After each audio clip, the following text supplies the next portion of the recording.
The paper bag split open before Natalie Turner even made it 10 feet from the grocery store entrance, sending oranges and cans rolling across the Manhattan sidewalk like a chaotic game of urban bowling. She stood there in her Armani coat and Laubautin in heels, staring down at the mess with a mixture of frustration and exhaustion that had nothing to do with the groceries. It was Wednesday afternoon, and she had exactly 47 minutes before her next board meeting. The healthy cooking experiment she'd planned for tonight was already looking like a lost cause. "Hold on, I've got this," a deep voice said from behind her. Before she could protest, a man was already crouching down, scooping up cans with practiced efficiency while simultaneously keeping a watchful eye on a little girl standing nearby. The girl, maybe 5 or 6 years old, wore a purple backpack covered in unicorn stickers and clutched a well-loved stuffed elephant. "Daddy, we're going to be late for the library," the girl said, bouncing on her toes. "I know, sweetie, but this lady needs help. Remember what we talked about. Being kind even when we're busy." He looked up at Natalie with warm brown eyes that crinkled at the corners. His dark hair needed a trim, and his jacket had seen better days, but his smile was genuine. "You've got another bag in there." Natalie fumbled with the reusable tote she'd been carrying, still processing the kindness. In her world, people didn't just stop to help strangers. They barely made eye contact. "Yes, thank you. I can manage, though." "I'm sure you can," he said, already transferring items into her tote with careful hands, "but you don't have to." He noticed her designer shoes and quickly stepped back. "Sorry, I don't mean to overstep." "No, you're not. I'm just not used to." She trailed off, realizing how pathetic that sounded. Not used to what? Basic human decency? She cleared her throat. "Thank you, really." The little girl had joined in, carefully collecting the oranges. "These ones aren't bruised too bad," she announced, inspecting each piece of fruit with the seriousness of a seasoned produce manager. "My daddy says you should always check for soft spots." "Your daddy sounds very wise," Natalie said, surprising herself with the warmth in her voice. She'd been around children exactly 3 times in the last year, all at mandatory corporate charity events where she'd smiled for photos and written checks. "I'm Emma," the girl announced. "This is my daddy, Will." His name is William, but everyone calls him Will except his boss, who calls him Wilson because that's his last name. Wilson Edwards. "Emma, you don't have to tell the nice lady our whole life story," Will said, but he was laughing. He stood up, now holding her salvaged groceries. "Where are you headed? These are getting heavy." Natalie checked her watch. 39 minutes now, just a few blocks, but I don't want to make you late." "The library isn't going anywhere," Will said. "Besides, that bag already broke once. Let's make sure you actually get home with your food." They fell into step together, Emma skipping between them. The early October air had that crisp quality that made the city feel almost livable. Natalie found herself slowing down, matching their pace instead of her usual purposeful stride that could cut through tourist crowds like a hot knife through butter. "So what's at the library?" Natalie asked Emma, genuinely curious. "Story time. Miss Jennifer reads chapter books on Wednesdays." "We're in the middle of Charlotte's Web, and it's so good but also so sad because I know what's going to happen because I saw the movie, but Daddy says the book is better." Emma said this all in one breath. "The book is always better," Natalie agreed. "See, Daddy, I told you everyone knows that." Emma beamed up at Will, who rolled his eyes affectionately. "You win this round, kiddo." They walked another block, and Natalie realized she was enjoying this. The simple act of walking with another person, having a conversation that wasn't about quarterly earnings or market share. When was the last time she'd done something this normal? "I'm Natalie, by the way," she said. "I realized I never introduced myself." "Nice to meet you, Natalie," Will said. His voice had a roughness to it, like gravel under smooth water. "That building there." They'd reached her apartment building, the doorman already stepping forward with his practiced smile. "Miss Turner, do you need assistance?" "I've got it, Marcus, thank you." She turned to Will and Emma. "Thank you both. You saved my dinner plans." "What are you making?" Emma asked. "I was thinking pasta with fresh vegetables. I've been eating too much takeout lately." "We have spaghetti on Fridays," Emma announced. "It's tradition, with meatballs."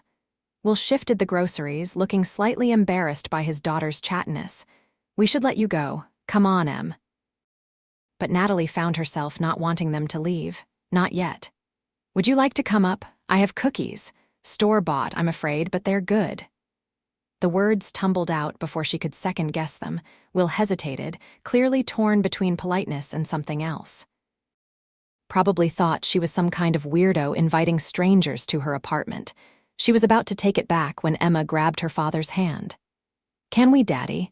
We have time before story time, right?" "I promise I'm not a serial killer," Natalie added.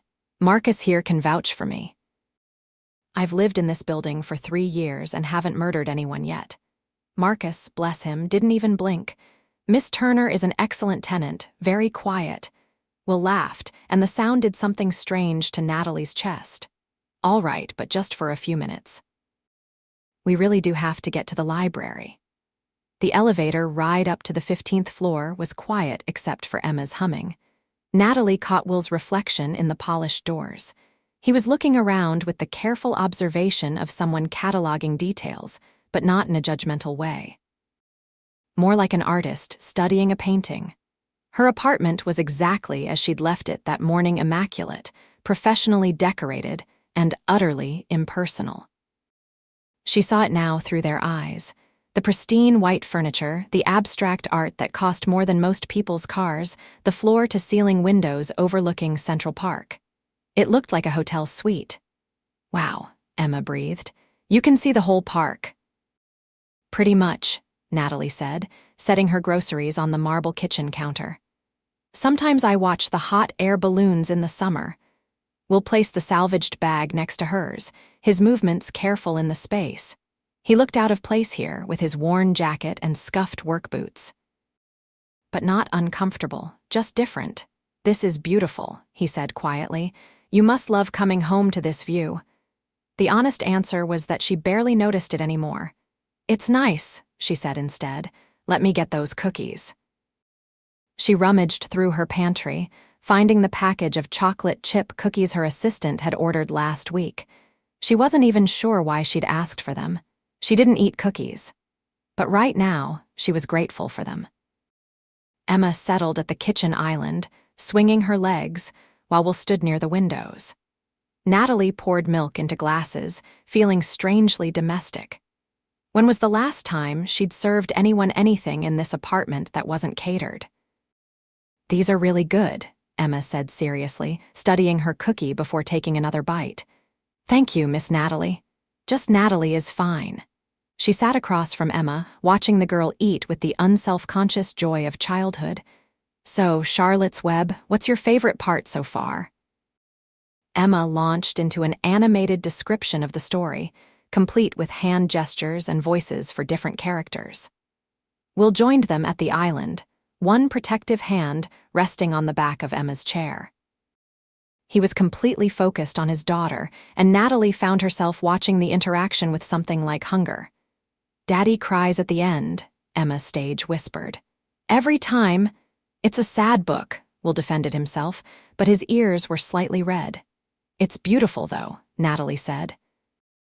"I haven't read it since I was probably Emma's age. You should read it again," Emma decided. "Books are better when you're older because you understand more things." Natalie laughed. "You know what? You're absolutely right." They stayed for 20 minutes, talking easily about books and the city, and nothing consequential. Will mentioned working construction, managing renovation projects across Manhattan. Emma chattered about school and her best friend Sophie and how she wanted a dog, but their apartment didn't allow pets. When they finally had to leave for the library, Natalie walked them to the door, surprised by her reluctance to see them go. "Thank you again," she said, "for everything." "Thanks for the cookies," Emma said, hugging her stuffed elephant. "And for being nice." After they left, Natalie's apartment felt even emptier than before. She stood at her windows, looking out at the park. thinking about warm brown eyes and genuine smiles and a little girl who thought books were better when you were older. She couldn't remember the last time she'd connected with someone so easily. Her days were filled with people, but they were all transactional relationships. Employees, business partners, investors, everyone wanted something. Will and Emma hadn't wanted anything except to be kind. Natalie spent the evening cooking her pasta, eating it alone at her dining table while reviewing contracts on her tablet. But her mind kept drifting back to that conversation, to the way Will had looked at his daughter with such pure love, to Emma's unself-conscious joy. She went to bed that night thinking about Charlotte's Web and whether the library near her office had a copy. 2 weeks passed. Natalie found herself walking past that grocery store more often than necessary, though she wouldn't admit why even to herself. She'd bought Charlotte's Web and read it in 2 nights, crying at the ending just like Will had admitted to doing. She'd even found herself smiling at strangers on the street, which her assistant had noticed with concern. "Are you feeling all right, Miss Turner?" Rebecca had asked after Natalie had complimented her new haircut. "I'm fine. Why? You've just been different lately. Happier." Happier. What a concept. Natalie wasn't unhappy exactly. She'd worked hard for everything she had, building Turner Enterprises from a small marketing firm into a multi-million-dollar consulting company. At 32, she was one of the youngest female CEOs in the city. She had success, respect, and enough money to never worry about anything practical. But happy? She wasn't sure she'd thought about happiness in years. It was a Saturday afternoon when she saw them again. She'd decided to walk to the farmers' market in Union Square, something she normally never had time for. The fall weather was perfect, that sweet spot before the city turned bitter and gray. She was examining apples when she heard that bright, familiar voice. "Daddy, look. They have the honey you like." Natalie turned, and there they were. Will was crouched down at a honey vendor's table, Emma pointing excitedly at different jars. He wore jeans and a flannel shirt, and Natalie's heart did something complicated in her chest. She should walk away. It would be weird to approach them. They'd had one brief encounter. He probably didn't even remember her, but Emma spotted her before she could make up her mind. "Natalie," the girl waved enthusiastically, and suddenly they were face to face again. "Hi," Natalie said, feeling strangely nervous. "Fancy meeting you here. We come every Saturday," Emma announced. "Daddy says the vegetables are fresher and it's important to support local farmers." Will stood, and his smile was warm and surprised. "Hey, how's it going? Did you ever make that pasta?" "I did, actually. It was good." She found herself smiling back. "How was Charlotte's Web?" "So sad," Emma said dramatically. "I cried and cried, but it was beautiful just like you said." "I reread it," Natalie admitted. "You were right. It's better when you're older." "See," Emma looked triumphantly at her father. "I told you." They stood there for a moment, people flowing around them in the crowded market. Will had a canvas bag slung over one shoulder, already partially filled with vegetables. He looked good, Natalie thought, comfortable in his own skin in a way that people in her world rarely were. "Are you here alone?" Will asked. "Just me. I thought I'd try this whole fresh food thing more regularly." "It's the best place for produce," he said. "Have you been to the bread stand yet? They do this sourdough that's incredible." "Show me." They fell into step together naturally, Emma between them again. Will guided them through the market with the confidence of a regular, pointing out his favorite vendors. He talked about how he'd started coming here when Emma was a baby, how it had become their Saturday ritual. "I wanted her to understand where food comes from," he explained, selecting tomatoes with a practiced eye. "That it doesn't just appear in grocery stores." "That's really thoughtful," Natalie said. In her world, food appeared on conference room tables or was delivered by apps. She hadn't thought about its origins in years. Emma tugged on her hand when had the girl taken her hand, pulling her toward a stand with fresh flowers. "Can we get some for the apartment, Daddy? They're so pretty." "We can get a small bunch," Will said, and Emma immediately began debating between sunflowers and daisies. "Get both," Natalie suggested. You can never have too many flowers. They're kind of expensive, Emma said seriously, looking at the prices.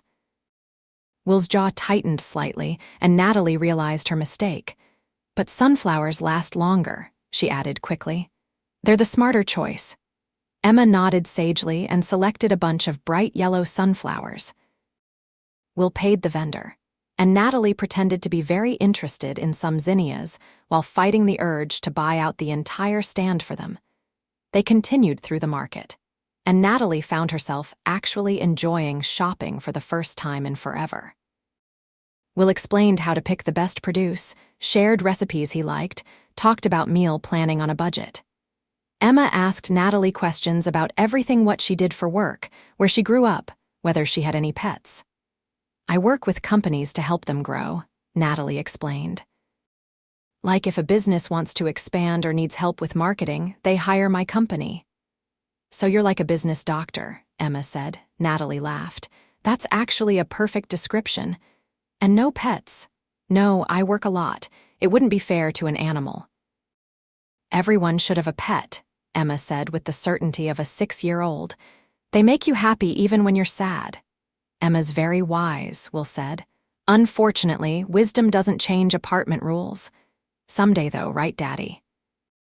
Someday, he agreed, and Natalie heard the promise in his voice. The certainty that he would find a way to give his daughter what she wanted. They reached the bread stand, and Will bought a loaf of sourdough, insisting Natalie try a sample.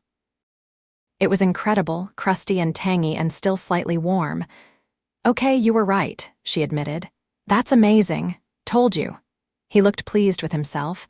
How do you know so much about food? She asked as they walked. My mom, he said. She was an amazing cook. Taught me that good food doesn't have to be expensive or complicated. It just has to be made with care. His voice went soft. She passed when I was 22, right before Emma was born. I'm sorry, Natalie said, and meant it. She would have loved being a grandmother. He looked down at Emma, who was humming to herself while examining her sunflowers. I try to teach Emma the things she would have taught her. What about Emma's mom? Natalie asked, then immediately regretted it. Sorry, that's too personal. No, it's okay. Will guided them toward a bench at the edge of the market, setting down his bags. Sarah, we were high school sweethearts. Got married young, had Emma, and I thought we'd figured it all out. He was quiet for a moment. She left when Emma was 2, said she wasn't ready for the family life. Last I heard, she was living in California with some tech entrepreneur. She sends a card on Emma's birthday, but that's it. I'm sorry, Natalie said again, inadequately. Don't be. It hurt like hell at the time, but honestly, Emma and I are good, better than good. We're a team. He watched his daughter, who was showing her sunflowers to a passing dog. I wouldn't change anything because it would mean changing her. Natalie felt something shift in her chest. She'd never heard anyone talk about parenthood like that, with such uncomplicated love and devotion. In her world, children were scheduled between meetings and raised by nanas. The few parents she knew seemed to view their kids as accessories or obligations. You're a good dad, she said softly. Will looked at her, really looked at her, and his smile was gentle. I try, she makes it easy. They sat there for a while, watching Emma charm everyone who passed. The girl had inherited her father's warmth, Natalie thought, that genuine kindness that seemed so rare. What about you? Will asked. What's your story? My story is boring, Natalie said automatically. I doubt that. She considered how much to share. Usually, she kept her personal life completely separate from everything else. But something about Will made her want to open up. Only child.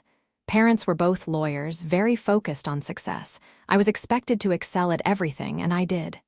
She shrugged. Went to Harvard for business, started my company at 25, built it up. That's pretty much it. That doesn't sound boring. That sounds impressive. It sounds lonely when you say it out loud. The admission surprised her. She'd never said that before, never even really thought it. But it was true. Her life was impressive on paper and hollow in practice. Will didn't offer platitudes or try to minimize it. He just nodded. I get that. Different circumstances, but I get it.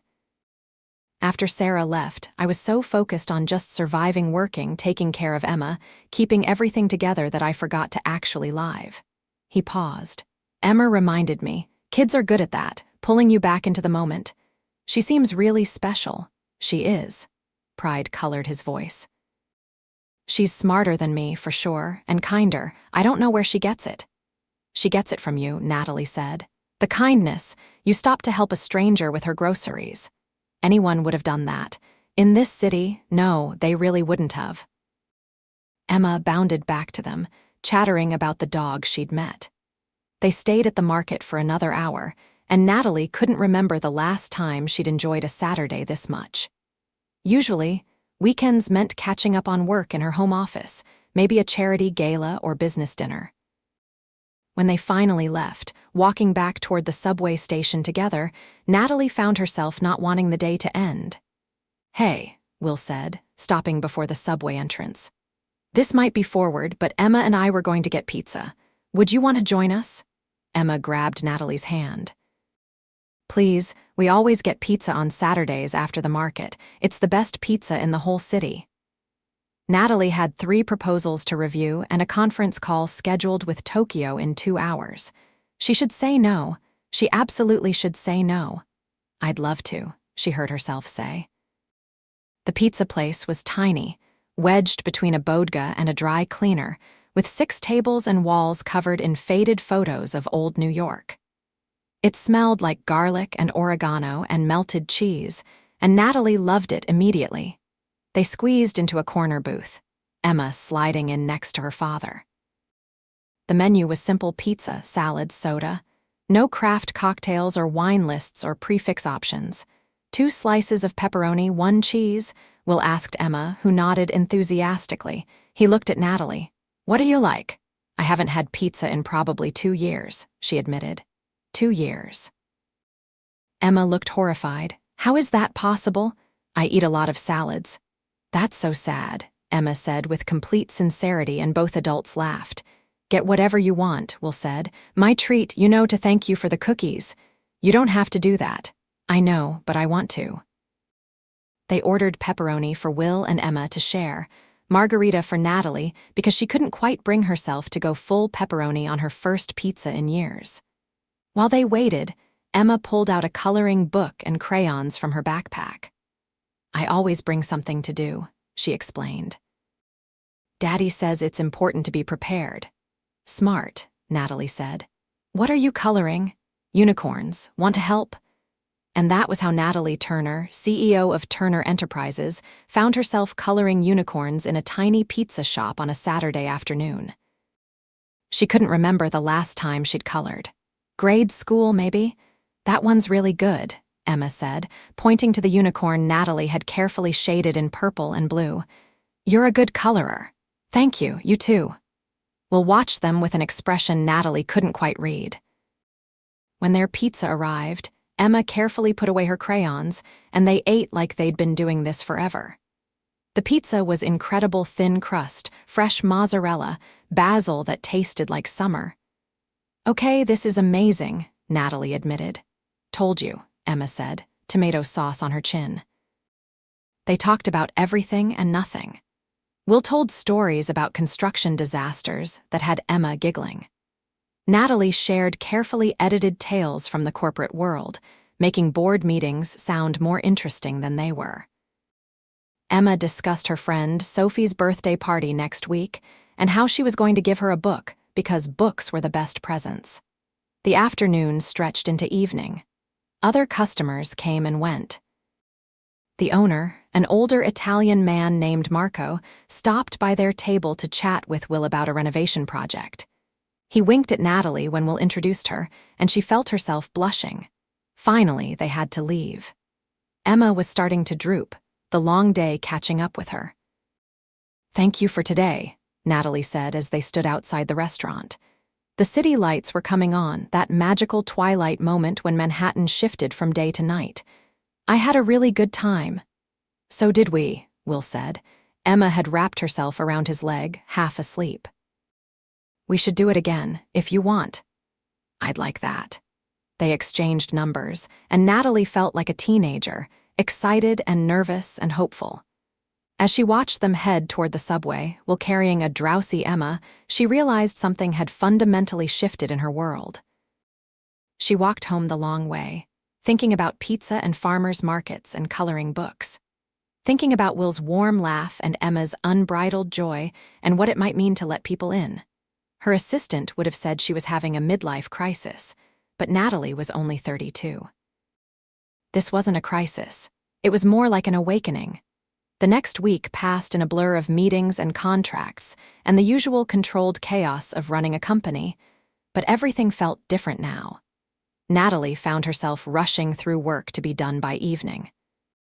She started leaving her office at 6 instead of 9, ignoring the shocked looks from her employees. She texted with Will throughout the week. Nothing heavy, just little updates about their days. He sent her a photo of Emma's school project, a diorama of the solar system made from painted styrofoam balls. She sent him a picture of her sad desk lunch with the caption, "Someone please stage an intervention." His response, "Meet me for a real lunch tomorrow. I know a place." They met at a food truck near his current construction site. Will was covered in dust, his jeans worn and his boots scuffed, and Natalie thought he looked more attractive than any of the men in expensive suits she usually dealt with. "This is not what I expected," she said, looking at the food truck, a bright yellow vehicle with Maria's authentic Mexican painted on the side. "Trust me," Will said. "Best tacos in the city." He was right. They ate sitting on a concrete barrier at a construction site, watching workers move back and forth with purpose. Will explained what they were doing, gutting an old office building to turn it into apartments. "I love this part," he said, gesturing at the organized chaos. Taking something old and making it new again, finding the bones of a building and respecting them while creating something better. "You really love what you do," Natalie observed. "I do. It's good work, honest work." He took another bite of his taco. "I know it's not glamorous.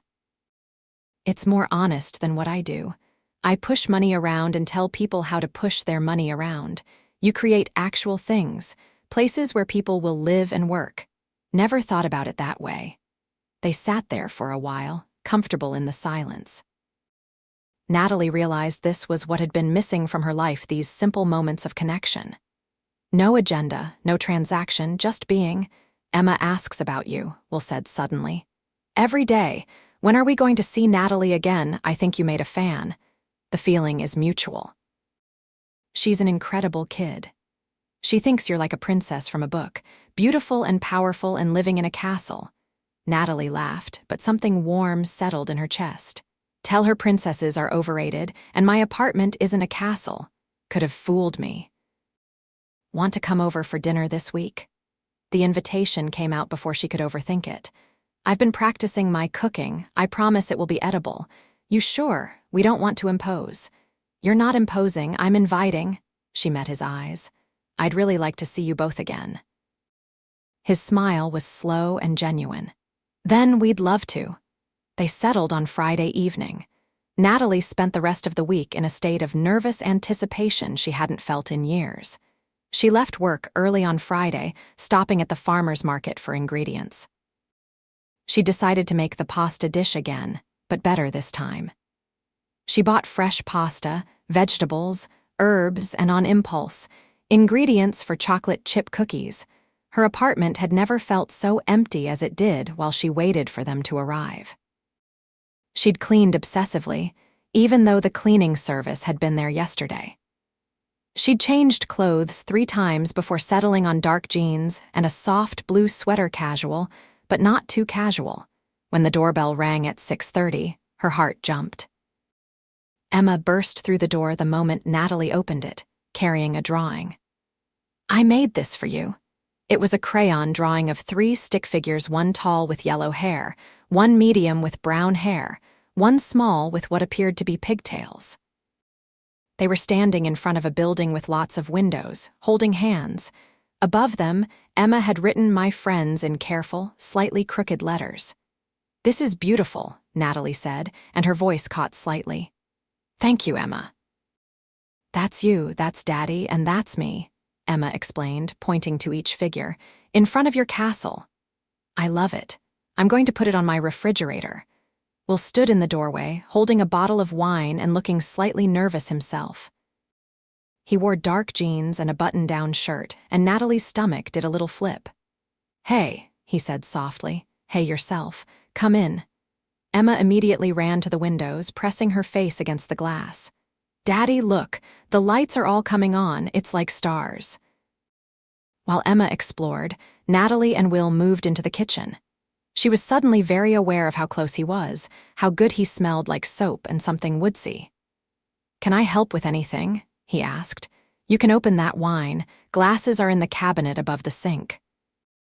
They moved around each other easily, and Natalie was surprised by how natural it felt to have someone in her space. She usually guarded her privacy fiercely, but with Will, it was different. "So I've been practicing," she said, pulling out her ingredients. "Fair warning, this might be a disaster." "I doubt that. You seem like the type who's good at everything she tries." "Is that a compliment or a criticism?" "Definitely a compliment." He handed her a glass of wine, their fingers brushing. "You're pretty remarkable, Natalie Turner." She felt heat rise in her cheeks. "I literally split open a grocery bag and dropped food all over the sidewalk. And then invited 2 strangers into your home and treated my daughter with genuine kindness." His voice was serious now. "Do you know how rare that is? Most people see a single dad with a kid and make assumptions." "They don't see us, you saw us." "You made it easy," she said softly. Emma's voice interrupted the moment. "Can I help cook, please?" "Absolutely," Natalie said. "Come here, Chef Emma." They cooked together, Emma standing on a stool to reach the counter, while prepping vegetables with the efficiency of someone who'd made thousands of meals. Natalie followed the recipe she'd practiced twice this week, and somehow, with them there, it felt less like a performance and more like fun. Emma chattered constantly, asking questions about everything. "Why do onions make you cry? Where does pasta come from? Can you really get cheese from a cow?" Will answered patiently, turning each question into a mini lesson, and Natalie found herself learning too. Dinner was actually good. The pasta was perfectly al dente, the vegetables roasted with garlic and olive oil, and the fresh bread Will had brought from the market completed the meal. They ate at her dining table, which had never felt less formal. Emma sat on her knees to reach better, and Will told stories about construction mishaps that had them all laughing. After dinner, while Will helped clean up despite Natalie's protests, Emma discovered her bookshelf. "You have so many books," the girl exclaimed. "Have you read them all?" "Most of them," Natalie admitted, joining her. The bookshelf was the one personal thing in her apartment floor-to-ceiling shelves filled with everything from business books to novels to poetry collections she'd accumulated over the years. "Can you read to me?" "Emma," Will called from the kitchen. "Don't impose." "She's not," Natalie said. "I'd love to. What do you want to hear?" Emma selected a picture book version of The Velveteen Rabbit, and they settled on the couch together. Will finished in the kitchen and joined them, sitting close enough that Natalie could feel his warmth. She read, and Emma snuggled against her side, and Will's hand somehow ended up resting on the couch behind her shoulders. It felt like family, like home. And that terrified and thrilled Natalie in equal measure. Emma fell asleep before the story ended, curled up with her head in Natalie's lap. Will looked at his daughter with that familiar expression of pure love, then at Natalie with something else. Something that made her breath catch. "I should get her home," he whispered. "You could stay," Natalie heard herself say. "I have a guest room. It's late and she's so comfortable." Will studied her face. "Are you sure?" "I'm sure." He carefully lifted Emma, who mumbled something about rabbits but didn't wake. Natalie led them to her guest room, which was pristine and unused. While Will settled Emma on the bed, removing her shoes and covering her with the blanket, Natalie found herself watching from the doorway. This man, she thought. This kind, devoted, genuine man who worked with his hands and raised his daughter alone and stopped to help strangers. When had she ever met anyone like him? They left the door cracked and returned to the living room. Suddenly alone, the air felt charged with possibility. They sat on the couch, close but not touching. "Thank you for tonight," Will said. "For all of this. Thank you for coming. For letting me be part of your evening. Natalie." He turned to face her fully. "Can I ask you something? Anything?" "What are we doing here?" The question hung between them. Natalie knew what he was really asking. She'd been asking herself the same thing all week. "I don't know," she admitted. "I just know that I haven't felt this happy in years, maybe ever, and it's because of you, both of you. I'm a construction worker with a 6-year-old daughter and about $300 in savings after bills. I live in a 1-bedroom apartment in Queens. You're a millionaire CEO who lives in a penthouse overlooking Central Park." His voice wasn't bitter, just honest. "We're from different worlds.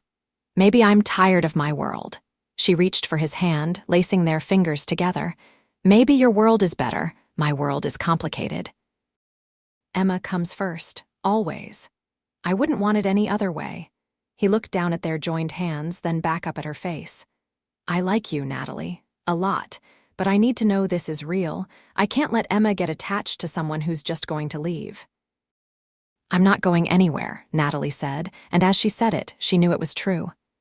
"I'm falling for you, Will, both of you. It terrifies me and it's probably crazy and I don't care." Yeah, he smiled then, really smiled, and leaned in slowly, giving her time to pull away. She didn't. His lips met hers softly, tentatively, and Natalie felt something inside her chest crack open. The kiss was gentle and sweet and full of promise. When they pulled apart, Will rested his forehead against hers. "I'm falling for you too," he whispered. "Have been since you stood there on that sidewalk looking lost and beautiful and completely out of your element." "I was completely out of my element. You're doing better now." They stayed up talking for hours, sharing stories and dreams and fears. Will told her about losing his mother, about Sarah leaving, about the terror and joy of raising Emma alone. Natalie opened up about her lonely childhood, her parents' expectations, the way she'd built success as a shield against connection. "I've been so focused on achieving," she said, curled against his side. "On proving I was worth something, I forgot to figure out what I actually wanted." "What do you want?" he asked. "This," she said simply. "You, Emma, a life that means something beyond quarterly earnings and market share. We come as a package deal. Me and Emma, that's not going to change." "Good. I wouldn't want it any other way." The sun was starting to rise when Will finally stood to leave. Emma was still asleep, and they decided to let her rest a little longer. In the doorway, Will kissed her again, longer this time, deeper. "See you soon," he murmured against her lips. "How about today? After Emma wakes up, we could go to the park, have breakfast. I don't have any plans." "You're taking a whole weekend off. First time for everything." He laughed and kissed her once more before going back to check on Emma. Natalie stood at her windows, watching the city wake up, feeling like she was waking up too. The next few weeks were a blur of new experiences and deepening feelings. Natalie cut her work hours significantly, delegating more to her excellent team who seemed both shocked and pleased to have actual responsibilities. She met Will for lunch whenever she could. She helped Emma with homework in the evenings. She learned to cook new recipes, went to story time at the library, spent Saturday mornings at the farmer's market. Her friends, the few she had, were bewildered. "You're dating a construction worker," Jessica from the country club had said, her tone making it sound like Natalie had announced she was joining a cult. "He's a construction manager," Natalie had corrected. "And yes, I'm happy." "But what do you have in common?" Everything that matters, Natalie had thought but didn't say. Instead, she just smiled and changed the subject. Emma had accepted Natalie's presence in their lives with the easy adaptability of children. She started calling her Natty and insisted she come to every school event. Will was more cautious, always making sure Emma wasn't getting too attached too fast, but Natalie could see him relaxing as the weeks passed. They hadn't told Emma they were dating, not officially. They were careful about physical affection around her, keeping things age-appropriate. But Emma was smart. She started drawing pictures of the three of them together. She asked when Natalie was coming over for dinner. She held both their hands when they walked. "I think she knows," Natalie said one evening. They were at Will's apartment, a cozy one-bedroom where Emma slept in the actual bedroom and Will took the pull-out couch. It was a fraction of the size of Natalie's place, filled with second-hand furniture and Emma's artwork and photos on every surface. Natalie loved it. "She definitely knows," Will agreed. They were sitting on his small balcony, Emma asleep inside, sharing a beer and watching the city lights. "She asked me yesterday if you were my girlfriend." "What did you say?" I asked her what she thought. "She said yes, obviously, because we smile at each other a lot and we hold hands when we think she's not looking." He grinned. "Kid doesn't miss anything." "Is she okay with it?" she said, and I quote, "Good, because Natalie is the best and I want her to stay forever." Natalie's eyes stung. "Forever is a long time." "Too long?" Will asked quietly. "Not long enough." He kissed her then, and Natalie thought about forever. About this man and his daughter and the life they were building together. It had only been 6 weeks, which was crazy, too fast, reckless. And yet it felt right in a way nothing else ever had. The first real test came in November. Emma had a school play, and Natalie had promised to be there. But the day of the performance, a major client crisis erupted. Her CFO called an emergency meeting. Her lawyer said she needed to be there. Natalie looked at her calendar, at the note she'd written in bright red marker. Emma's play. 2 p.m., do not miss. She thought about the little girl who'd accepted her so completely, who drew pictures of them as a family, who'd asked her to help practice her lines every evening for the past 2 weeks. She thought about Will, who'd arranged to leave work early so he could be there. Who never missed a single event in Emma's life, no matter what. She thought about who she wanted to be. "Handle it," she told her CFO. "You have my full authority to make whatever decisions necessary. I have somewhere I need to be." "But Natalie, I trust you. That's why I hired you." She grabbed her coat. "I'll check in tonight, but you've got this." She made it to the school with 5 minutes to spare. Will was saving her a seat in the crowded auditorium, and the relief on his face when he saw her made her chest tight. "You came," he said. "Of course I came, I promised." He took her hand, right there in front of everyone, and didn't let go. The play was a chaotic elementary school production of The Wizard of Oz. Emma played a munchkin, one of 20 kids dressed in similar costumes, and she had exactly 2 lines. But when her moment came, when she stepped forward and spoke clearly into the too loud microphone, Natalie felt prouder than she had at any business achievement. Afterward, Emma ran to them, costume askew and makeup smeared, and threw her arms around both of them. "Did you see me? Did I do good?" "You were perfect," Natalie said, kneeling down to hug her properly. "An absolute star. You came," Emma whispered into her ear. "You really came." "I'll always come," Natalie promised. "When you need me, I'll be here." That night, after ice cream to celebrate and bedtime stories and goodnight kisses, Will walked Natalie out to get a cab. "Thank you," he said. "For today, I know you had work stuff." Emma is more important than work stuff. Not everyone would make that choice. "Then not everyone deserves you both." She kissed him softly. "I mean what I said to her. When she needs me, I'll be there. When you need me, I'll be there." "I need you right now," he said, pulling her closer. "I need you all the time. Is that too much?" "It's exactly right." November turned to December. The city transformed for the holidays, lights and decorations everywhere, that peculiar magic that makes even cynical New Yorkers smile. Natalie had always found the holidays stressful obligatory parties, meaningless gift exchanges, her parents' annual critique of her life choices. But this year was different. This year, she had Will and Emma. They went to the Rockefeller Center tree lighting, Emma on Will's shoulders, Natalie pressed against his side in the crowd. They ice skated at Bryant Park, Natalie wobbly and laughing, while Emma, who'd been taking lessons, skated circles around them. They made cookies, decorating them with Emma's enthusiastic hand that resulted in more frosting than cookie. Natalie's parents invited her to their annual Christmas party in Connecticut, a formal affair full of lawyers and judges, and the kind of people who measured worth in titles and bank accounts. Natalie had gone every year since college, endured the parade of suitable men her mother tried to set her up with, smiled through the pointed questions about when she'd settle down. This year, she declined. "You're not coming," her mother said, incredulous. "Natalie, this is tradition." "I have other plans, Mom." "What plans could possibly be more important than family? I'm spending it with people I care about." There was a long pause. "Are you seeing someone?" "Yes." "Well, bring him. Your father and I would like to meet him." Natalie imagined Will at her parents' party, judged and dismissed by people who valued pedigree over character. Imagined Emma's sweet enthusiasm crushed by cold formality. "Maybe another time," she said. "We're keeping it low-key this year." "Natalie Margaret Turner, I did not raise you to. I'll call you on Christmas Day, Mom. I love you." She hung up before her mother could continue. Her hands were shaking slightly, and she felt exhilarated and terrified in equal measure. She'd never stood up to her parents like that. Never chosen her own happiness over their expectations.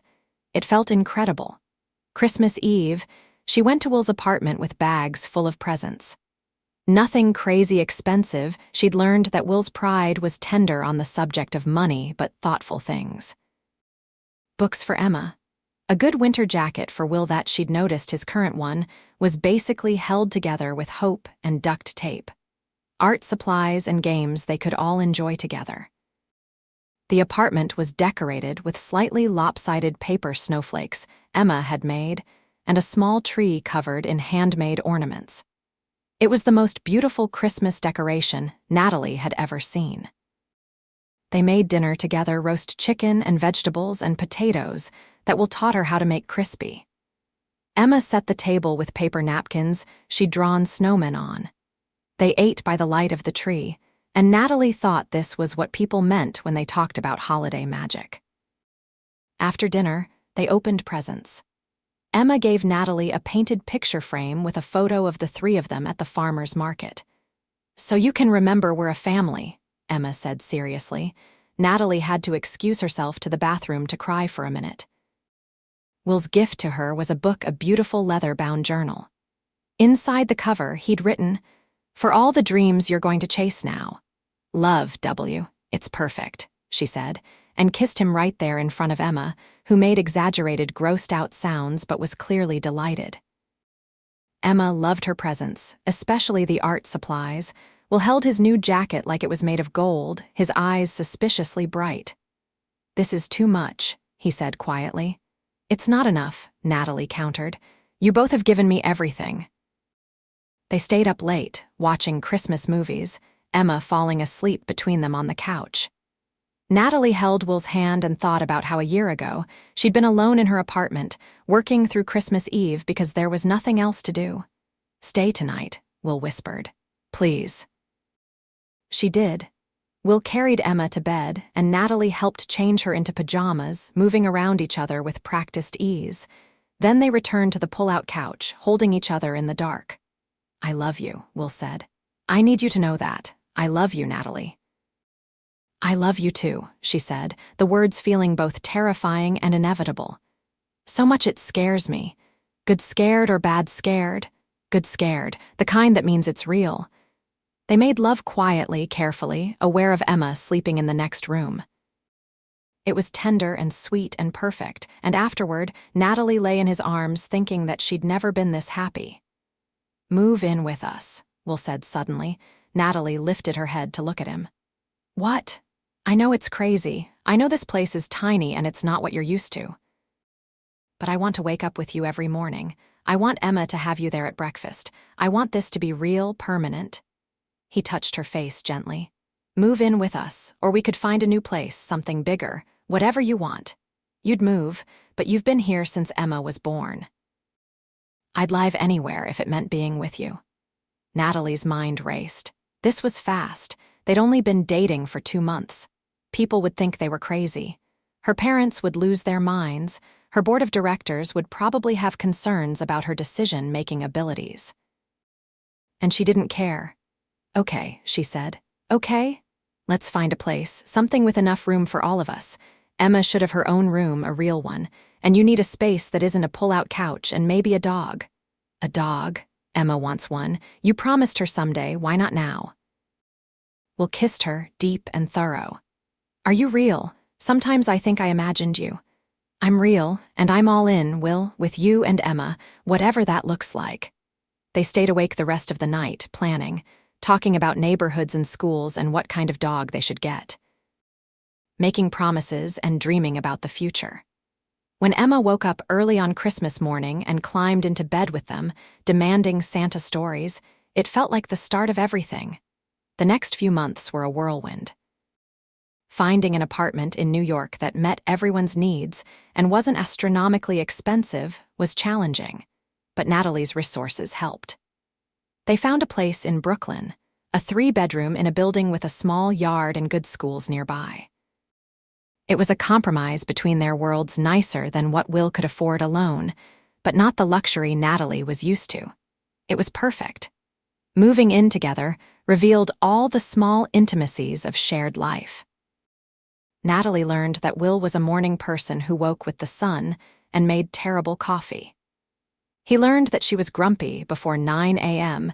and had an extensive nighttime skincare routine. Emma learned that she could crawl into bed with them on weekend mornings, and they'd make pancakes together while still in pajamas.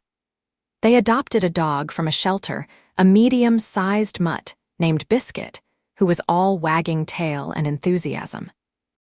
Emma was beside herself with joy, and even Natalie, who'd never had a pet, fell in love with the goofy animal. Work was an adjustment.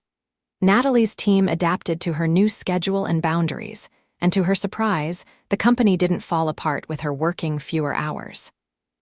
She promoted her CFO to COO and delegated more responsibilities, trusting the excellent people she'd hired to do their jobs. Will transferred to projects closer to home, and they figured out a schedule that worked around Emma's school. They became a team, coordinating pickups and bedtimes and grocery shopping with the practiced efficiency of actual partners. Emma thrived. She had her own room, which she decorated with Will and Natalie's help. She had stability, 2 adults who loved her completely, and a dog to play with. Her teachers commented on how happy she seemed, how confident. In March, Natalie met Will's friends from work, a group of guys who'd been skeptical about the millionaire girlfriend until they met her and saw how she fit into Will's life. By the end of the evening, they were joking with her like she'd always been part of the crew. In April, Will finally met Natalie's parents. It went about as well as Natalie had expected, which is to say it was awkward and uncomfortable, and her mother made several pointed comments about Will's profession. But he held his own, refusing to be intimidated by their judgment. And when Natalie stood up and said they were leaving, choosing Will over her parents' approval, something shifted in her mother's face. "He makes you happy," her father said at the door, the first genuine thing he'd said all evening. "He does," Natalie confirmed. "Then I suppose that's what matters." It wasn't a ringing endorsement, but it was a start. In May, Emma's 7th birthday arrived. They threw her a party in their apartment's courtyard, inviting her entire class. Natalie and Will spent the week before making decorations and planning games and baking a cake that was slightly lopsided, but made with love. The party was chaotic and loud, and everything a kid's party should be. When Emma blew out her candles, her wish was barely a whisper, but Natalie heard it. "I wish we could be a real family forever."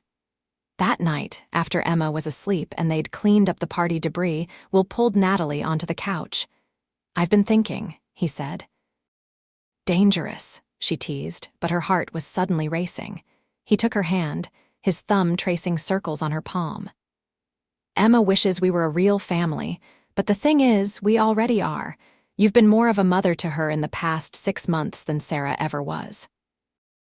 You're my partner in every way that matters. I love you more than I thought it was possible to love someone." "Will, let me finish." He took a breath. "I don't have a ring yet. I wanted to make sure this was what you wanted before I did this properly." but Natalie Turner, would you maybe, possibly, consider marrying me, officially becoming Emma's mom, making this permanent?" Tears were streaming down Natalie's face. "You don't have to ask me twice. Is that a yes?" "That's a yes, yes, absolutely yes." He kissed her, and they stayed tangled together on the couch for a long time, making plans and promises. Eventually, Natalie pulled back. "We should tell Emma," she said. "Now, it's midnight. She's probably still awake. You know she never actually sleeps after parties." Sure enough, when they knocked softly on Emma's door, she called out that she was awake. They sat on her bed, Biscuit jumping up to join them. "Hey, kiddo," Will said. "We wanted to talk to you about something." Emma sat up, suddenly serious. "Am I in trouble?" "No, nothing like that." He glanced at Natalie, who nodded encouragingly. "You know how you wished we could be a real family forever?" "Yeah." "Well, Natalie and I were thinking, how would you feel if we got married? If Natalie officially became your mom?" Emma's eyes went wide. "Really? Like really, really?" "Really, really," Natalie confirmed. "If that's okay with you, you're the most important person in this decision." Emma launched herself at Natalie, hugging her so tight it almost hurt. "Yes, yes, yes, yes. Can I call you Mom?" Natalie's voice broke. "I would love that more than anything." They stayed in Emma's room for another hour, talking about wedding plans and what it meant to be a family. Emma wanted to be a flower girl. She wanted Biscuit to be in the wedding, too. She wanted to help pick out Natalie's dress and the cake and everything. When they finally tucked her back in, she was glowing with happiness. "This is the best birthday ever," she mumbled, already half asleep. In the hallway, Will pulled Natalie close. "You're sure about this? Marriage is one thing, but officially adopting Emma is forever. There's no take-backs." "I don't want take-backs. I want forever." She kissed him softly. "I want all of it. The messy mornings and the school plays and the teenager years that are going to be terrifying. I want every moment with you both. Even when Emma becomes a teenager and hates us, especially then." They got married in June at a small ceremony in Central Park. Emma was the flower girl, wearing a purple dress she'd picked out herself, with Biscuit on a leash covered in flowers. Natalie wore a simple white dress, and Will wore a suit that fit him perfectly, and they both cried during their vows. "You taught me what matters," Natalie said, looking at Will through tears. "You showed me that success isn't about money or power. It's about love and connection and choosing to show up every day for the people who matter. You and Emma are my everything." "You saved us," Will said. "When you came into our lives, we were doing okay. We were surviving, but you made us better. You made me better. You chose us every single day, and I promise to spend the rest of my life proving that choice right." Emma stood between them, holding both their hands, beaming at everyone. The adoption papers were finalized in August. Natalie legally became Emma's mother, and the day they went to court, Emma wore her fanciest dress and couldn't stop smiling. "I have 2 parents now," she told the judge seriously. "And a dog, and we're a real family." "You certainly are," the judge agreed, signing the final papers. That night they celebrated with ice cream and movies, and Emma falling asleep between them on the couch, like she had so many times before. But this time it was official. Legal, permanent, no regrets. Will whispered over Emma's sleeping head. "Not a single one," Natalie said. "This is everything I never knew I wanted." Life settled into a beautiful routine. Natalie continued running her company, but with different priorities. She was home for dinner most nights. She never missed school events. When Emma got sick, she worked from home. When Will's work was stressful, she made sure he had time to decompress. They took a family vacation to the beach in September, Emma's first time seeing the ocean. Watching her daughter play in the waves, building sandcastles with Will, Natalie thought about how far she'd come from that day when her grocery bag split open. She'd been living half a life then, successful but alone, achieving goals that meant nothing. Now she had everything messy, complicated, real everything. In October, they returned to that grocery store, the site of their first meeting. It was a Saturday, and they were doing their weekly shopping together. Emma rode in the cart like she was still a little kid, making Will and Natalie laugh. "Remember when we met here?" Emma asked. "When Mom dropped all her groceries?" "I remember," Natalie said, squeezing Will's hand. "Best day of my life." "Mine too," he said, "even if you did try to carry everything yourself. I was independent. You were stubborn. Still am." "I know," he said, and kissed her right there in the produce section. "I love that about you." Emma made gagging noises but was clearly pleased. They finished their shopping and walked home together, a family of 3 plus 1 enthusiastic dog. The fall air was crisp and perfect, the city alive around them. Natalie carried one bag, Will carried two, and Emma held the bag with the bread, which she insisted was an important responsibility. That night, after Emma was in bed and they'd cleaned up from dinner, Natalie and Will stood at their living room windows, looking out at the Brooklyn skyline. "Happy?" he asked, arms wrapped around her from behind. "Incredibly," she said. "You, more than I ever thought possible." He kissed her temple. "Thank you for stopping at that grocery store, for splitting that bag open, for letting us into your life. Thank you for helping me carry my groceries, for seeing me when I was invisible to everyone else, for loving me. Always," he promised. "Forever." And he kept that promise. Through Emma's teenage years, which were indeed sometimes terrifying but mostly wonderful, through career changes and new challenges and all the small moments that make up a life, through Emma graduating high school, then college, then starting her own family, through the birth of their son, 2 years after they got married, a surprise pregnancy that sent them into joyful chaos, while turning the third bedroom into a nursery while Emma helped paint clouds on the ceiling. Through opening a second business together, combining Natalie's business acumen with Will's construction knowledge to flip and renovate old buildings into affordable housing, making a difference while making a living. Through moving to a bigger house when Emma was 12, one with a real yard and space for everyone. Through holidays and birthdays and ordinary Tuesdays that were extraordinary simply because they were together. Through everything, they chose each other. Every single day, they chose love over fear, connection over isolation, family over everything else. Years later, when Emma got married, she asked both her parents to walk her down the aisle. Natalie wore a blue dress and cried through the entire ceremony, holding Will's hand while their daughter started her own family. At the reception, Emma made a speech. "When I was 6 years old, my dad helped a lady carry her groceries. I thought he was just being nice, which he was. But it turned out to be so much more than that. That lady became my mom, my friend, my everything. She taught me that family isn't just about blood, it's about showing up. It's about choosing love every day. So thank you, Mom and Dad, for choosing each other, and for choosing me." There wasn't a dry eye in the room.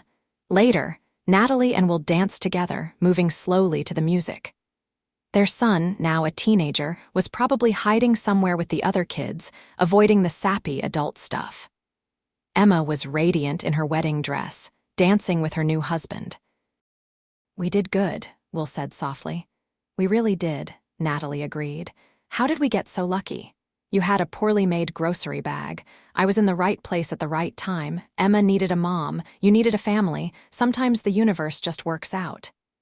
"Is that what you think? The universe?"